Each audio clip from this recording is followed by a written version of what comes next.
मेरे प्यारे देशवासियों,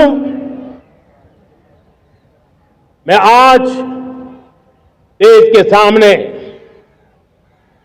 एक चिंता, एक चुनौती के संबंध में आगाह करना चाहता हूं। षड्यंत्र के तहत, सोची समझी साजिश के तहत देश की डेमोग्राफी को बदला जा रहा है। एक नए संकट के बीज बोए जा रहे हैं और ये घुसपैठिए मेरे देश के नौजवानों की रोजी रोटी छीन रहे हैं। एक घुसपैठिए मेरे देश की बहन बेटियों को निशाना बना रहे हैं। ये बर्दाश्त नहीं होगा। ये घुसपैठिए भोले भाले आदिवासियों को भ्रमित करके उनकी जमीनों पर कब्जा कर रहे हैं। ये देश सहन नहीं करेगा। और इसलिए मेरे प्यारे देशवासियों,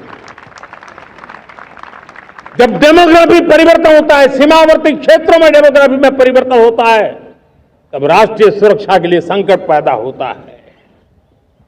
देश की एकता, अखंडता और प्रगति के लिए ये संकट पैदा, सामाजिक तनाव के बीज बो देता है।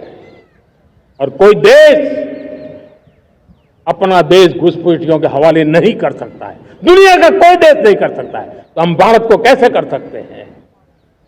हमारे पूर्वजों ने त्याग और बलिदान से आजादी पाई है, हमें स्वतंत्र भारत दिया है।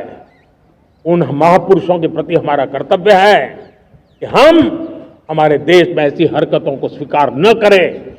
उनकी सच्ची श्रद्धांजलि होगी। और इसलिए मैं आज लाल किले की प्राचीर से कहना चाहता हूं, हमने एक हाई पावर्ड डेमोग्राफी मिशन शुरू करने का निर्णय किया है। ये मिशन, इस मिशन के द्वारा ये जो भीषण संकट नजर आ रहा है, भारत पे मंडरा रहा है जो संकट है, उसको निपटाने के लिए तय समय में सुविचारित, सुनिश्चित रूप से अपने कार्य को